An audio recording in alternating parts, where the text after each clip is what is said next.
Alright. Miguel Love, shout out mga kabsat. Naririnig ba si Nesto? Wait lang. Alright. Ako mga kabsat, katatapos lang ng interview ni Yusik Claire ngayon mga kabsat. Kani-kanina lang, mga 1 hour ago mga kabsat. In-interview si Yusik Claire, paano ba naman mga kabsat? Kung ano-ano ang nag-livestream ulit si Cayetano mga kakabsat. Nag-livestream na naman, kumita na naman siya. Diyos ko po, Rudy. Ang dami na naman nanonood kasi wala nga kasi last lang official, no, website man din official. So ano nangyari? Nag-livestream na naman. Naku, kung ano na naman ang pinagsasabi sa lalo na sa Malacanang. Kaya ito, naku pa, in-interview si Attorney Claire Mabsat ngayon. Dinurog niya na talaga itong si Alan Peter Cayetano sa kahibangan at sa sobrang kapit toko sa kapangyarihan mga kakabsat, no. So pakinggan natin ito Mabsat. Itong si Attorney Claire. Pero bago yun, ipakita muna natin yung ating topic. Yun. O, syempre, shoutout sa mga kasama natin na nandyan, mga kakabsat, ha. Shoutout kay Cora Vidal. Good morning. Aloy Bautista. Kamusta na? Long time no see. At saka sa lahat po ng mga silent viewers natin dyan, long time no see sa inyong lahat, mabsat. Bawasan natin ng konti yung ating... Bawasan natin ng konti. Okay na yan. Okay, punta na natin to, Amsat. Wag na natin patagalin. Attorney Claire, pasok! Si Undersecretary Claire Castro, Palace Press Officer mula po sa Presidential Communications Office. Yusek, good morning. Welcome back. Good morning. Welcome back, ma'am. Good morning! Yes, good morning, Victoria. Good morning, Christian. Good morning sa lahat ng sumusubaybay sa inyong programa. Good morning. Gusto ko yung top ni ma'am. Blooming in floral. Very fresh. Thank Oo, you kahit po, ano, no, kahit alas 4 na natulog ng umaga, no, tapos nag-alarm lang para dito. Salamat po, Yusek. Thank you.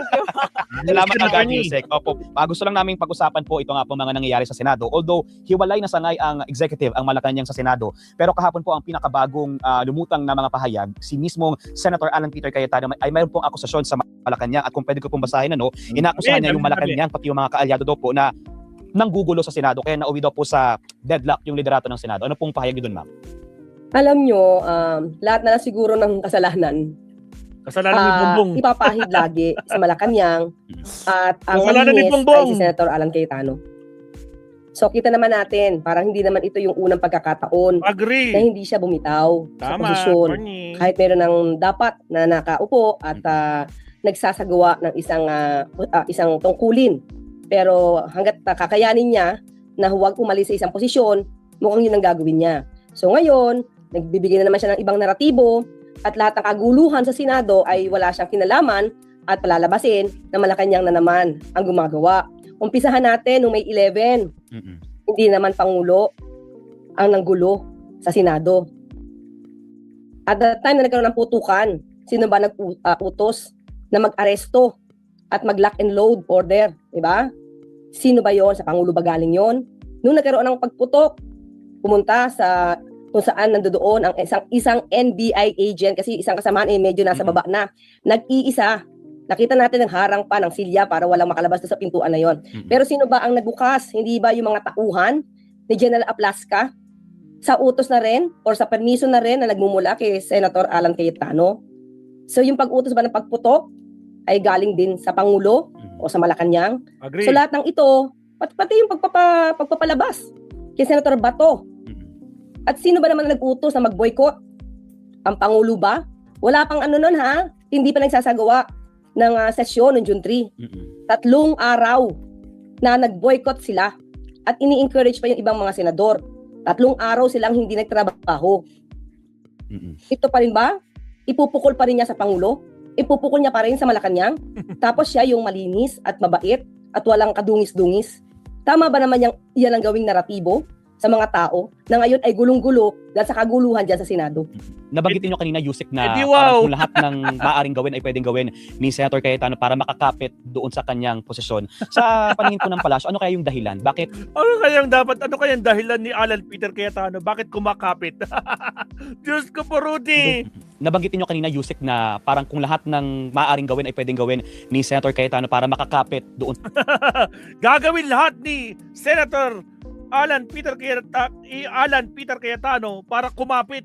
sa kanyang posisyon. Sa paningin po ng palasyo, ano kaya yung dahilan? Bakit parang gano'n na lamang din po ka-aggressive si Senator Cayetano na ipaglaban yung kanilang block, yung kanyang pagiging Senate President at para ipahid o isisipa sa Malacanang yung mga nangyayaring gulo? Ikaw, may plan B ka na ba? Start. May plan B na. Tapos, ito pang masaklap, Ma'am Sat, ha? Should siguro. Ito pa yung masaklap, Ma'am Sat, pag-usapan natin mamaya, isunod natin dito. 'Di ba sabi niya kahapon sa live stream niya? O sige, I will, may offer ako sa iyo. Ano ba? Teka lang ha. Exact words, baka mamaya, exact words ang gamitin natin. Sabi ni sabi ni Alan Peter, I'll offer you a solution, Senator Win. Mag-meeting tayo, may naisip akong solusyon. Alam niyo kung ano yun? Nako po, pag-usapan natin mamaya. Diyos ko po, Rudy. Para ipahid o isisipa sa Malacanang yung mga nangyayaring gulo. Shout out, Alan. Attitude siguro. Kasi hindi ito unang beses. Ganyan din ang nangyari sa House of Representatives. Tignan na lang natin ang nakaraan. Tama. Kung saan ganyan din. Nagtawag din siya ng numero. At ayaw umalis kahit term sharing, kahit may usapan na. May usapang lalaki. Dapat lalaki ang usapan. Ay, lalaki. Ayoko naman, wala tayo issue sa gender sensitivity issue dyan. Pero ibig sabihin, colloquial, palabra de honor. Pag sinabi natin usapang lalaki, dapat to pa rin. Yun. Diba? Yun yung kasabihan eh. So, hindi natin alam, nasaan na yung usapang lalaki noon. Opo. So walang katotohanan, ma'am, na yung 11 daw, yung former minority group, ay kakampi ng Malacanang. Kasi nag-ano rin siya kay Senator Sherwin Gatchalian na huwag siya magpagamit sa Malacanang po. Sabi ni Senator Cayetano. Sino ba kaya ang nagpapagamit para sa sariling interes at para sa interes ng kanilang pinupuon? Yun na lang. Siguro dapat tumarap sila sa salamin bago magsalita ng ganyan. So how do you think, ma'am, na pwedeng maresolba itong impasse sa Senado? Dahil talagang iginigiit po na magkabila na sila yung legitimate na bloke sa ngayon. Siguro, una-una, syempre nagsalita na rin yung palasyo kung sino ba yung kinikilala. Opo. At nagsalita na rin yung House of Representatives kung sino kinikilala. Marami na rin na mga senador at hindi na senador, 4 na dating Senate President ang nagsabi na huwag kapituko sa posisyon. Para sa bayan, hindi pan sarili. Hindi naman kapanipaniwala na nag-iistika sa posisyon dahil lang sa bayan. Pasarili. Yun yung dapat iwasan. Maging makasarili. Ang iginigiit din kasi, ma'am, ni Senator Cayetano, 13 ang kailangan para magpalit ng Senate President ng pro tempore, hindi yung 12 nung bloke ni Senator Gatchalian. Ano po ba as a lawyer, ma'am, ano ba talaga ang laman ng batas? Kasi ginigit nila tong Avellino versus Cuenco, na yung majority lang ang kailangan mo, since 22 lang ang senador, ang majority ngayon is 12, which is nasa Gatchalian block. Pero ang sinasabi ni Senator Cayetano and ni Senator Loren Legarda, 24 pa rin dapat yung bilang. So 13 dapat yung number. Okay, ganito yan eh. Okay, sabihin natin, halimbawa lang ito halimbawa, nagkataon na pumanaw ang dalawa. Halimbawa lang, pumanaw ang dalawang senador. So lalo-lalo na yon, hindi na marireach yon, di ba? Kasi wala na. So anong gusto nilang mangyari? Dahil wala yung dalawa, hindi na makakakilos ang Senado, paralisado dahil doon. Sa Avellino versus Cuenco, maliwanag na ang purpose nito ay hindi para gawing paralisado ang Senado. Okay? Kung nandiyan dyan lahat ang 24 senators at kayang tawagin anytime for a session, 24 ang bilang at doon nababasihan ang quorum. Pero, ang sabi sa Avellino versus Cuenco, kung ang isang senador o ilang senador beyond Senate coercive reach, ibig sabihin hindi mo agad-agad matatawag. So, ang bibilangin ay yung available lang ng mga senador. Paano ba yung beyond Senate coercive reach? Kapag sinabi na hindi mo agad mapapatawag, halimbawa, nasa abroad, on that day, di mo yan pwede mapatawag on that day. Bakit? Wala sa bansa. Pangalawa, yung detained. Madali mo ba mapatawag yan anytime? Hindi. Bakit? Sila ay hawak ng korte. Dapat ka pang mag-file ng motion para i-allow ang isang tao na makalabas. Yung nagtatago, hindi makita. Kahit puntahan mo sa bahay, kahit talungin mo lahat ng kaibigan at kamag-anak, hindi makita. Kaya mo bang tawagin yun anytime? So, saan tayo bibilang? So, pag dalawang ito, si Senator Jinggoy at si Senator Bato, ay hindi talaga makakaputa kahit anong gawing patawag mo. Ilan ang bibilangin mo? 24? So, lahat na lang ng transaksyon sa Senado ay hindi makakakilos dahil kailangan 24 ang base. ang recognized base number ay dapat 24. Hindi iyon ang nais ng konstitusyon at hindi rin yun ang sinasaad ng kaso ng na sinagawa na desisyon dito sa Avelino versus Cuenco. So dapat maging practical. Paano kung talagang umalis sila intentional lumabas ng bansa? Hindi na makakakilos ang Senado dahil lumabas sila ng bansa. Dapat saka tandaan natin 2015 panahon ni Senator Franklin Drilon, ginamit na to. Nandoon yung dalawa, si Senator Cayetano, Alan and Peter. Tumutol ba sila? Hindi naman sila tumutol. Sa aking pagkakaalam, nandoon si Senator Ligarda. So, tumutol ba sila? Meron ba naging question? Itinakbo ba nila to sa Supreme Court? Hindi. Tinanggap nila to. Sabi ni Senator Franklin Drilon at ni Senator Gordon, ito yung ginagawa, ito yung practice. Ito yung normal na transaction ginagawa nila. So, bakit sila ngayon magkakaroon ng question? Dahil hindi pabor sa kanila? Opo, yun nga ma'am, kung may presidente pa lang ganun before na sinang-ayunan naman pala ni na Senator Cayetano yung paggamit ng Avelino versus Cuenco na decision, bakit kaya this time parang kabaliktaran, hindi nila ina-acknowledge or at least hindi nila sinasite yung instance na yun? Again guys, sa mga bagong pasok dyan, baka naman mabsat shoutout sa 70 plus live viewers. Kanina pa po tayo nag-umpisa, baka naman like muna po tayo. Maraming salamat mabsat. Siyempre, kung ano yung kumbiniyente sa kanila, yun ang gagamitin nila. At yung hindi pabor sa kanila, i-ignore nila yan. So sabi nga natin, hindi to first time nangyari kay Senator Alan Cayetano. Lumalabas na may pattern sa kanya. So yun na lang siguro yung kasagutan, maliwanag naman kung ano yung mga nagawa niya na at maaari niya pang gawin. Pero ma'am, as far as you know, tama ba na ideklarang vacant din yung pro tempore saka yung Senate President position? Kasi dapat 13 votes ka raw eh. We understand yung quorum pwede yung 12 lang, pero yung dapat 13 daw para sa Senate President at pro tempore ang bilang ng kabila. Okay. Maliwanag naman yun sa Constitution. The Senate shall elect its president by a majority vote of all members. Okay? To elect, hindi naman to remove. Di ba? So in other words, yung quorum na yon pwede magsagawa ng transaksyon. Pero sinusunod pa rin nila sa pag-elect ng Senate President ay dapat 13 base sa 24. Pero kung ako ang tatanungin, kung ako personal, dapat ano pa rin kung beyond Senate coercive breach, dapat kung ano lang talaga ang pwedeng numero, kung ano yung recognized number, base number, kung sino available. Let's say, halimbawa lang, again, wala yung dalawa, kinuha na ni Lord. Diba? So, ibig sabihin, forever, dahil sa numerong yan, nahihirapan sila magkaroon ng quorum, magkakaroon sila ng pagboto para sa president. Well, anyway, siguro kung makakakuha sila ng mas maraming 13, pwede pa rin. But still, hindi pwede magkaroon ng deadlock. Diba? Oo. Na hindi tayo pwedeng kumilos. Okay. So magkaiba yung kailangan for the removal and the election. Yes, maliwanag naman sa Constitution to elect. Pero yung transaction, pwede, quorum. Opo. Punta lang ako doon, Yusek, naman sa isinagawang hearing ng Blue Ribbon Committee ng Cayetano Block. Although, sinagot na po ng Malacanang yung akusasyon noong mga 18 Maleta Boys tungkol doon sa di umano'y pagdeliver ng maleta sa bahay ng Pangulo sa Ilocos. Pero yung ilan po mga pinangalanan ay decided silang magsampa ng reklamo doon sa mga testigo po na iyon. Ang Pangulo po ba, ang Malacanang, pinag-aaralan din po magsampa ng reklamo laban po dito sa kanila? Christian, tingin ko, pag tinanong mo yan, ganun pa rin yung makikita mong mukha sa Pangulo. Nung tinanong niyo kung Noel. Yes. Bahala na po. Ito naman po yung mandato na mandato na po ng NBI, ng PNP. Well, I think naman nag-iimbestiga naman na po yung NBI. Hindi na sila kailangan utusan pa. So walang bala. Ipapaubaya. Yeah, oo. Kasi ang daming trabaho ng Pangulo para hindi alam naman niya na hindi nagsasabi ng totoo yan. Unang-una, ang daming butas. Alam niyo yung kwento ng 18 na basurero or 18 Maleta Boys. Parang pinagtahi-tahi. Grabe ka naman, attorney. Ba't sinabi mo namang 18 basureros?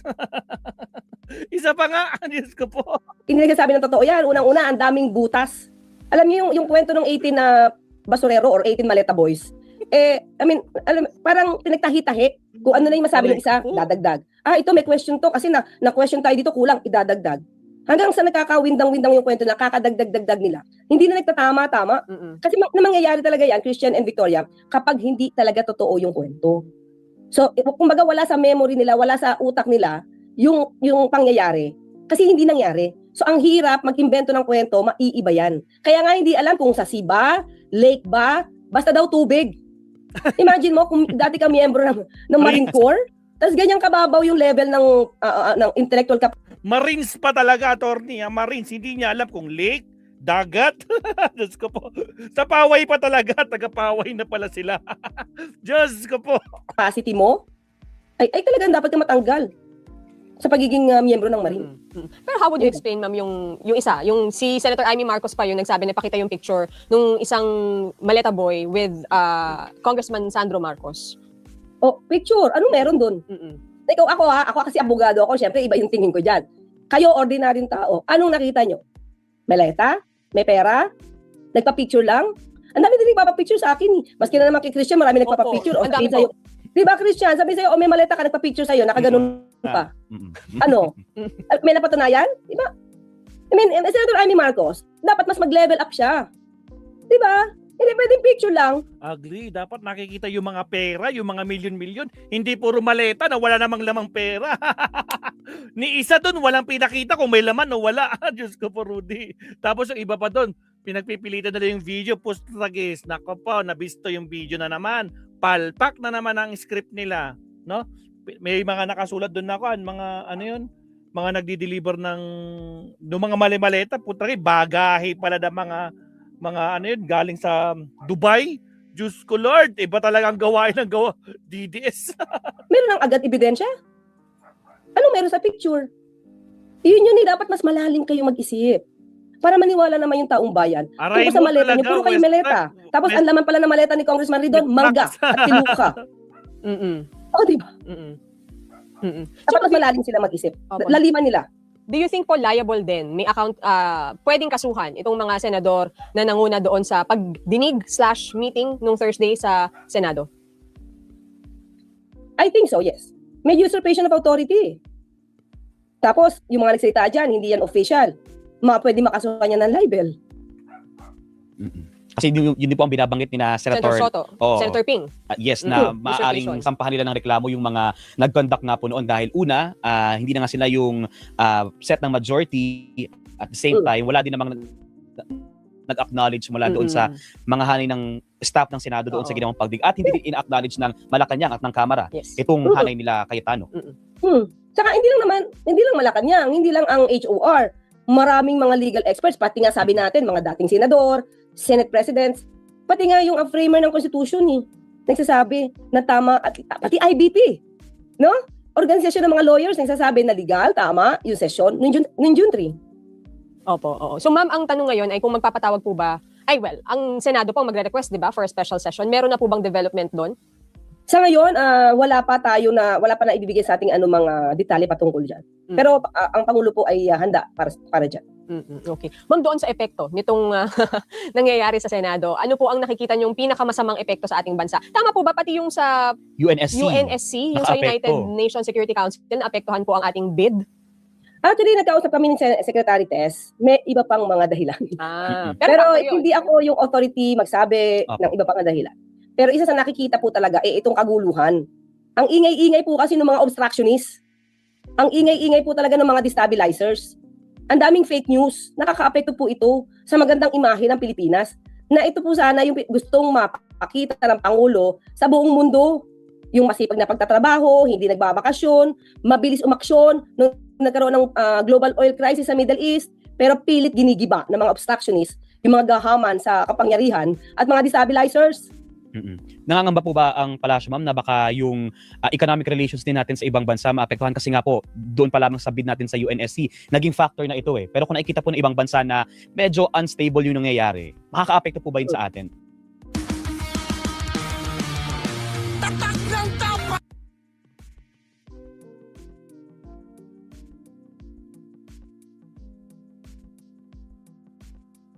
Sa huli.